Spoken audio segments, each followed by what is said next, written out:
Yeshua, hallelujah, nakasuba ka rin. Yan, nakasuba yan. Hallelujah, Jesus. Hallelujah, Jesus. Hallelujah, Jesus. Hallelujah, Jesus. Hallelujah, Jesus. Hallelujah, Jesus. Grabe, Lord. Grabe.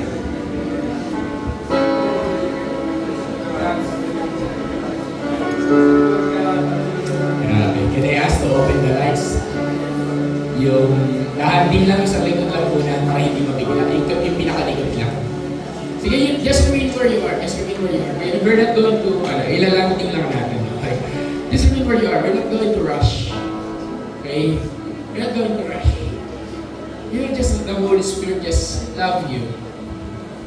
You just let the Holy Spirit just rest.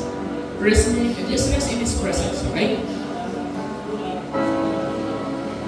Hindi nangyari ito last time. Hindi nangyari ito last time.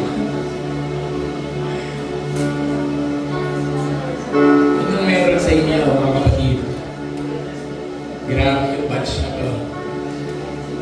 Grabe yung love sa inyo ni Lord. Dapat mamaya pa to eh. Kung meron ba, no? Grabe. Love you, Jesus. Can you simply say kay Lord, love you, Jesus? Come on, bulong mo lang. Love you, Jesus. Love you, Lord. Love you, Lord. Love you. We love you. Panginoon, salamat sa napakalambing mong presensya sa aming kalagitnaan. Salamat sa napakasaya. Salamat sa napaka-okay. Salamat, Lord, sa napakagandang presensya mo dito. Hindi mo namin alam paano ito tabakusin, itong part na to. Gusto lang namin sabihin, salamat. Salamat po, Panginoon. Maraming yung showing. Ikaw lang bumalaw eh. At alam ko, Panginoon Diyos, whether mamaya, o ito na yan, gusto lang namin sabihin, salamat. Salamat po. Can you simply say, thank you, my Lord? Come on, everyone, in your own words, just give Him thanks. Just give Him praise. Come on, wherever you are. Come on, everyone. Pasalamatan natin ang Diyos na nagmamahal ng dakila. Pasalamatan natin ang Diyos na umiibig, ang Diyos na yumakap sa atin. Come on, let's just give Him the best. Amazing thanks. Amazing praises. Amazing Lord. Thank you. Grabe, Lord. Grabe. Grabe, Lord. Grabe. Oh. If you have a brother and sister, katabi mo, pwede mong yakapin mo yan sa 3 tao, 4 na tao, sabi, mahal ka ni Jesus! Sige po. Can I ask to simply, yan, pwede po sanayin natin ilaw, tapos tayo ay dahan-dahan ayusin yung mga upuan natin. Ayan, okay. Ayusin po ba natin yung mga upuan? Okay na raw yan. Okay na raw, wag na raw, okay na raw yan.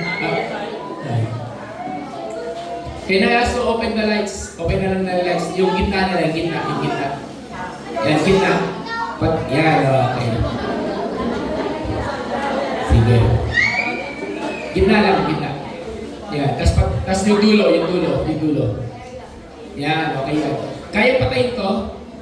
Ito. Kaya patayin. Yan, okay. Okay. Grabe. Bigyan ko kayo ng 3 minutes para bigyan din natin ang pagkakataon ng ating speaker tonight ay makarecover ng konti. Bigyan na natin ang pagkakataon. Alam ba ninyo, church? What? Well, listen everyone.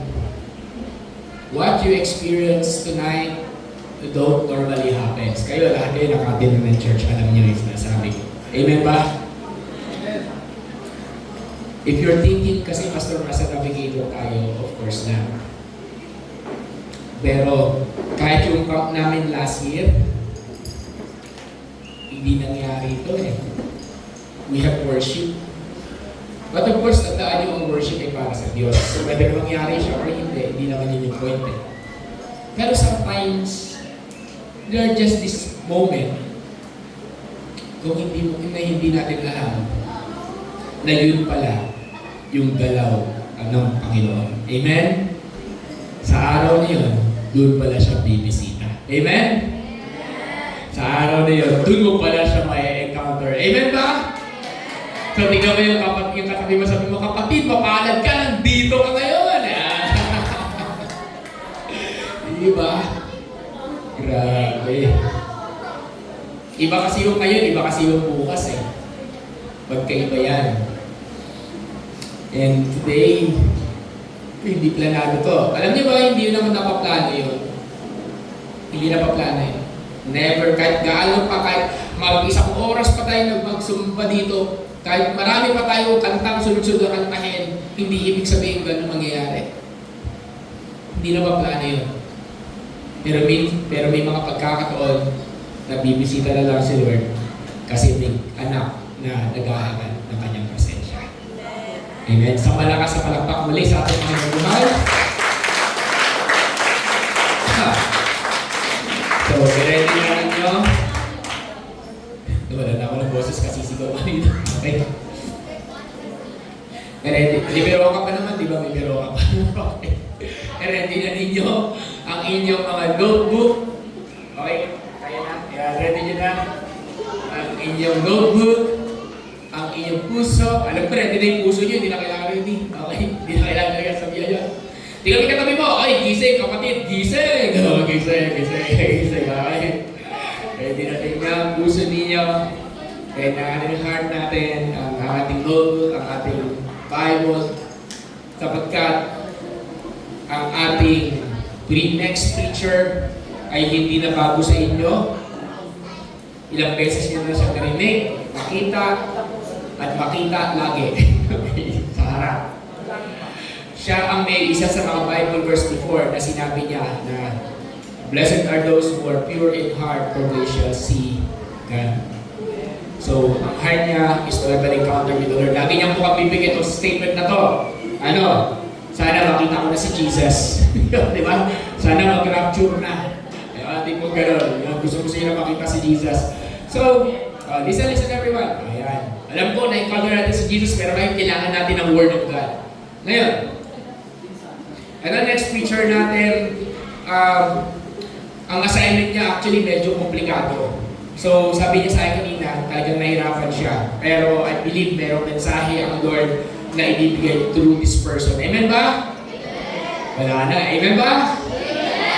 Amen ba? Amen! Parang tayo hanggang 9 p.m. para magsisigaw dito.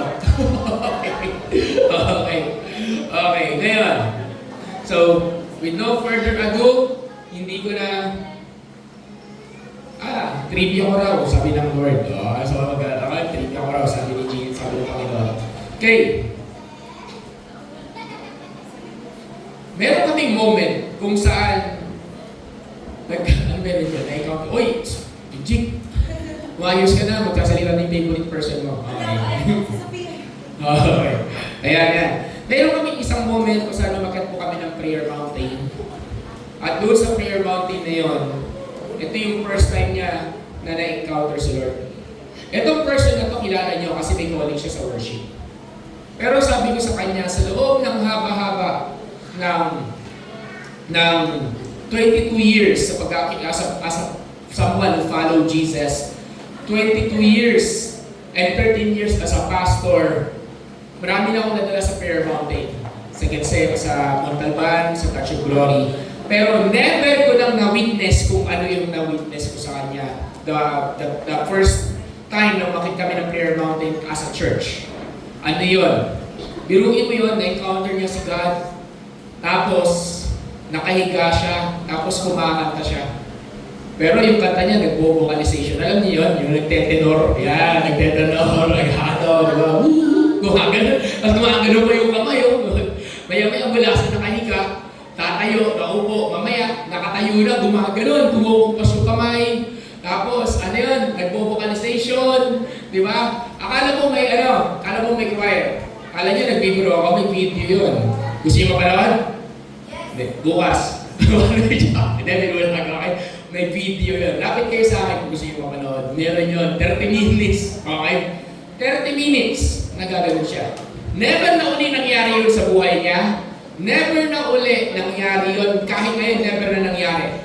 Ewan ko privately. Ewan ko kung tanya kay God na nangyari yun. Pero sa lahat ng moments, never na siya nangyari. Bakit?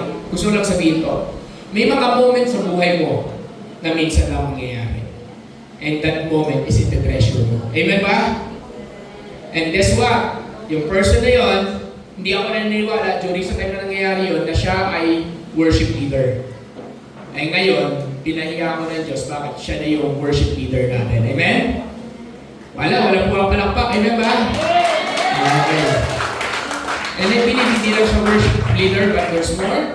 But no further ado, hindi lang siya worship leader, but right now, siya isa sa mga ating anointed preacher ng Lord.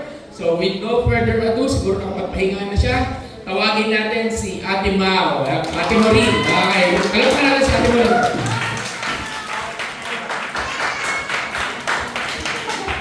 Hello, so much. Yeah. May boses pa.